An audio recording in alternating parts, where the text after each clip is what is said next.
नतीजों पर फोकस। इसमें हम उन शेयर्स पर चर्चा करेंगे जिनके की नतीजे कल मार्केट बंद होने के बाद आए थे। हालांकि रिएक्शन ऑलरेडी आ चुका है शेयर्स पर, लेकिन अब रिएक्शन आने के बाद जो सेकंड लेग ऑफ रिएक्शन या एक स्ट्रैटेजी होती है वो कैसे बने। डीएलएफ के नतीजे देख लेते हैं। रेवेन्यूज़ में करीब 4% का डिक्लाइन देखने के लिए मिला, प्रॉफिट में करीब 23% की ग्रोथ। एबिटा देखें तो करीब 42% डाउन होता हुआ दिखाई दिया। वहीं मार्जिन्स देखें तो करीब 1100 बेसिस पॉइंट यानी कि 27.8% से घट के 16.8% मार्जिन्स देखने के लिए मिले हैं। अरुण सर, डीएलएफ को कैसे देखें सर? रियल एस्टेट में इतने अच्छे तो घरों की बिक्री के डेटा आ रहे हैं, इनकी सेल डिक्लाइन हो रही है, मार्जिन्स डिक्लाइन हो रहे हैं। सर क्या कुछ इंटेक्स हो सकते हैं इस पे? डीएलएफ का जो फोकस है एनसीआर रीजन, और एनसीआर रीजन में भी गुड़गांव ही ज्यादा है। ये डेटा मतलब कोरिलेट नहीं कर पाते जिस हिसाब से रियल एस्टेट के दाम बढ़ रहे हैं, रियलिटी के प्राइसेस सभी जगह, चाहे वो मेट्रो हो, टीयर 1 हो, टीयर 2 हो, टीयर 3 हो, कहीं पर भी एक गिरावट तो नहीं देखी गई है। बिक्री बट्टा बहुत शानदार है। तो मैंने रिजल्ट देखे नहीं है, एनालाइज नहीं किया हूं अभी तक, लेकिन एक जो कहते हैं this is a shocker of a result, considering कि रियल एस्टेट में जो आज मूवमेंट हो रहा है उसको देखते हुए जरूर कुछ ना कुछ इसमें से खोज खाज करेंगे तो कारण निकलेगा इतना खराब प्रदर्शन कंपनी का क्यों रहा। लेकिन जहां तक शेयर बाजार का सवाल है वो तो एक अलग चाल पर ही चलता है। बिल्कुल सर, डीएलएफ तेज चल रहा है। अब एक दूसरे काउंटर की तरफ बढ़ते हैं। यूबीएल, यूनाइटेड ब्रेवरीज, यहाँ पर देखें बियर बनाने वाली कंपनी, रेवेन्यूज़ 11% बढ़े, प्रॉफिट 28% बढ़ा, इन लाइन विद एस्टिमेट से। लेकिन काउंटर में आज कहीं हद तक प्रॉफिट बुकिंग। सर ये मान लें कि चूंकि इनका जो पीक सीज़न है वो ओवर हो चुका है, अप्रैल टू जून, जिसमें कि बियर की सबसे ज़्यादा सेल होती है, और उसके नतीजे आ चुके हैं। तो जो आगे अगले 6 महीने 9 महीने होंगे वो धीरे धीरे करके एक इनका जो सीजनली वीक क्वार्टर रहते हैं उसकी तरफ ये बढ़ रहे हैं, इसलिए काउंटर में प्रॉफिट बुकिंग आ रही है। बिल्कुल सही कहा विवेक जी आपने। जो महीने हैं, दूसरे और तीसरे तिमाही साल के, उसमें थोड़ी सी गिरावट देखी जाती है वॉल्यूम्स में, और उसको लेकर क्योंकि ये सब बिजनेसेस की जो सीजनैलिटी है, इसमें जो खर्च होते हैं कंपनी के वो सालाना खर्च होते हैं, मंथली सैलरी वगैरह दे दिया जाता है, तो इनमें एक इम्पैक्ट प्रॉफिटेबिलिटी पर आता है।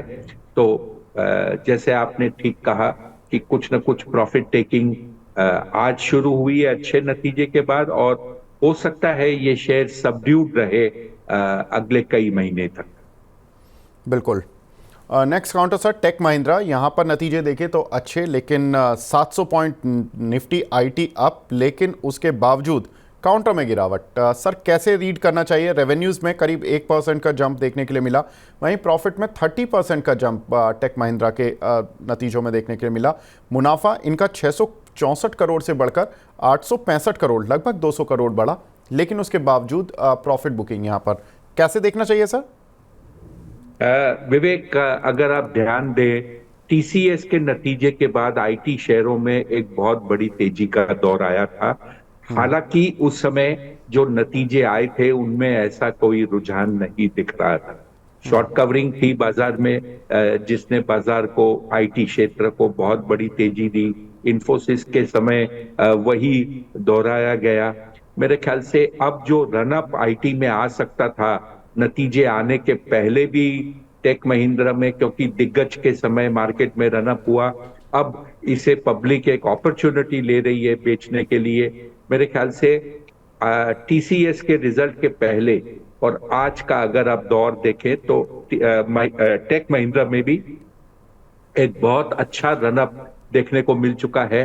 तो जो एक्सपेक्टेड प्रॉफिट थी वो पहले ही बाजार ने डिस्काउंट कर दिया, बाकी के साथ पैरिटी पे रहने के लिए। बिल्कुल सर, कुछ एक सवाल भी लेते हुए चलते हैं। एमएमटीसी पर काफ़ी सवाल आ रहे हैं सर। मोहम्मद लुकम जी का सवाल है, आलोक जी का सवाल है। एमएमटीसी सर कल का टॉप गेनर और आज का टॉप लूज़र, ऐसा क्या था जो कि कल लोगों को समझ आया जो आज नहीं आ रहा है?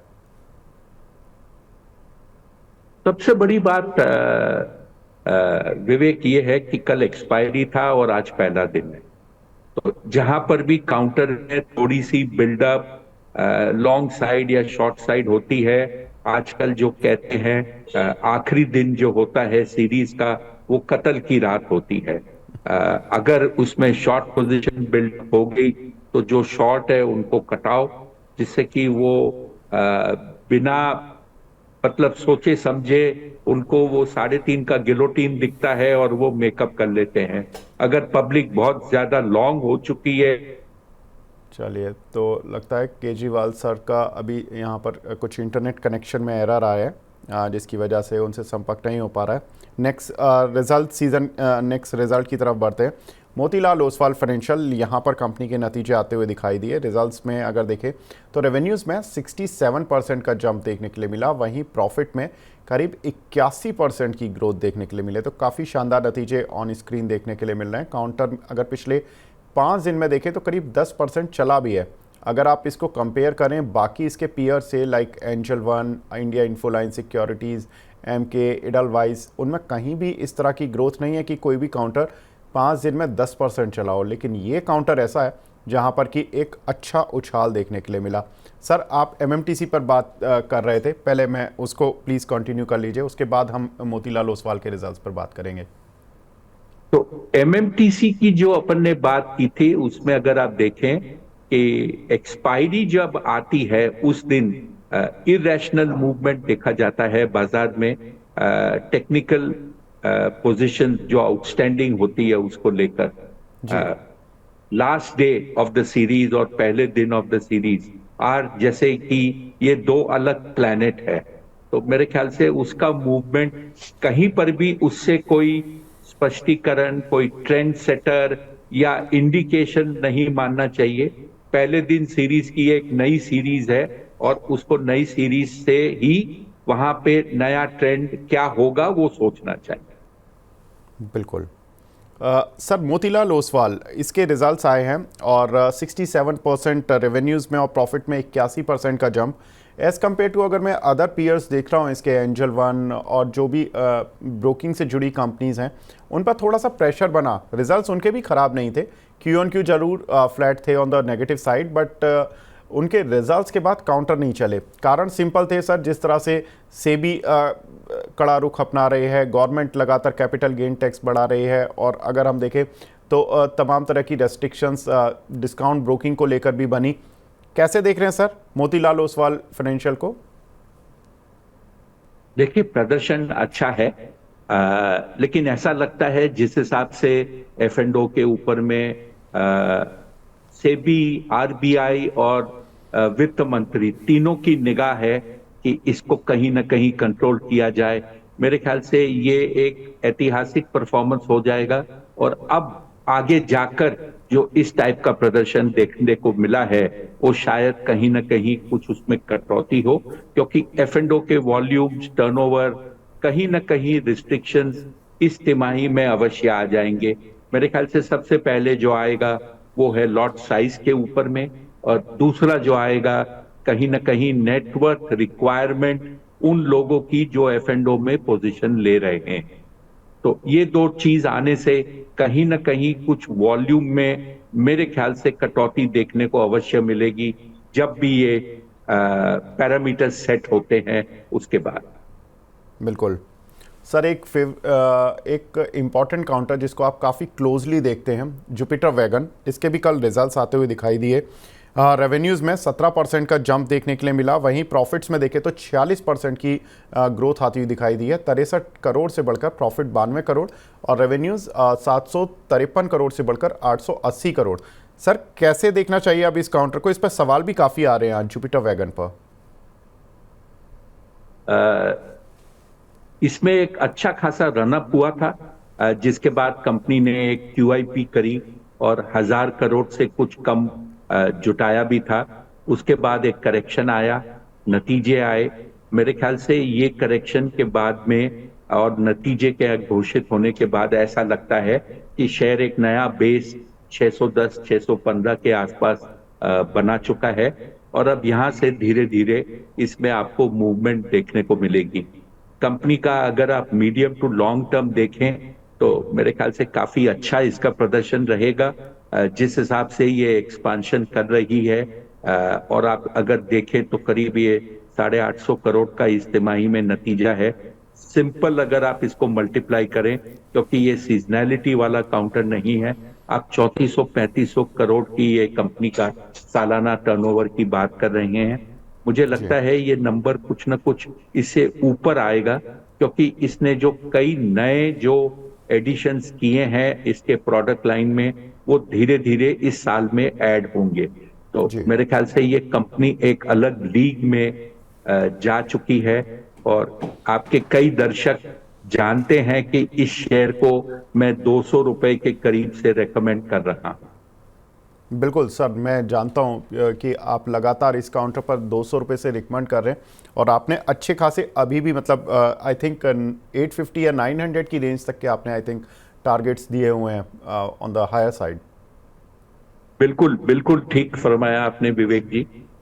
मेरा कॉल वैसा ही है कि भाई 12 महीने में ये टारगेट 900 950 के आसपास देखने को मिल सकता है।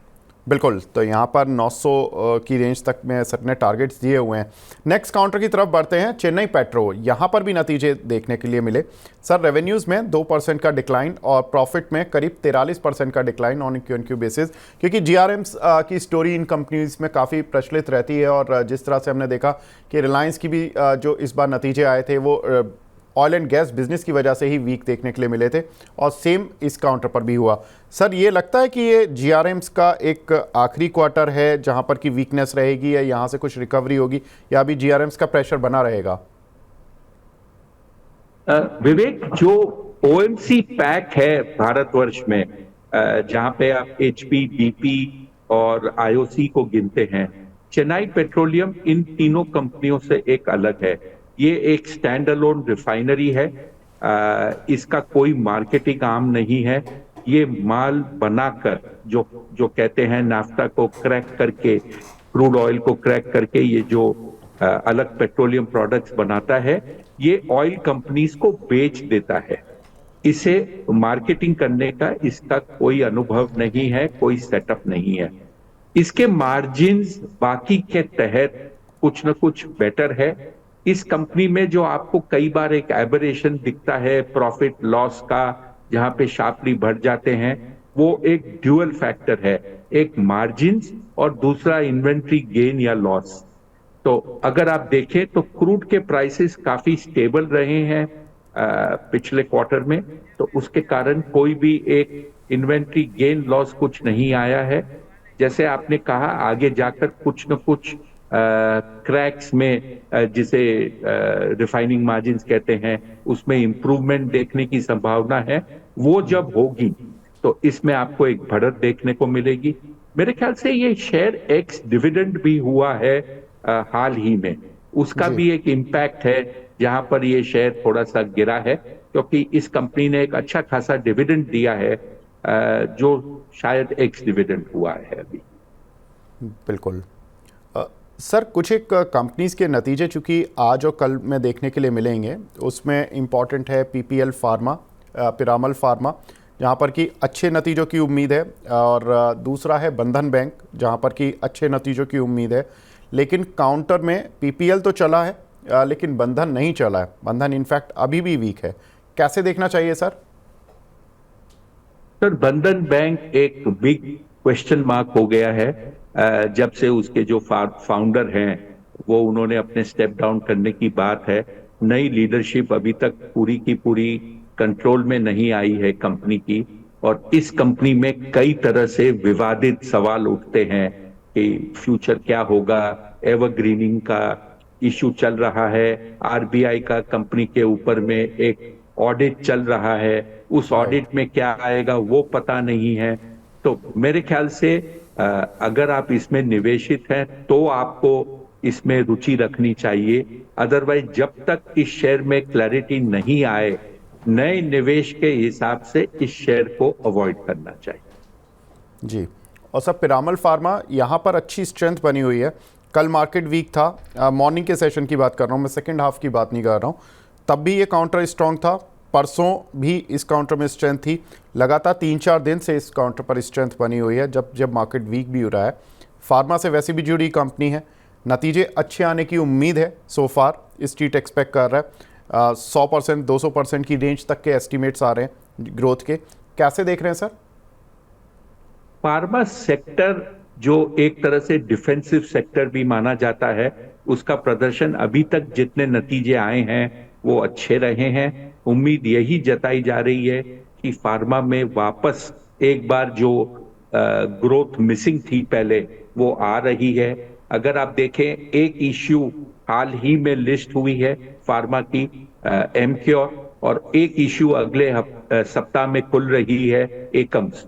तो नई कंपनियों की रुचि है बाजार में आने की और पुरानी कंपनी का प्रदर्शन अच्छा रहा है। तो मेरे ख्याल से पिरामल अप ट्रेंड पर है।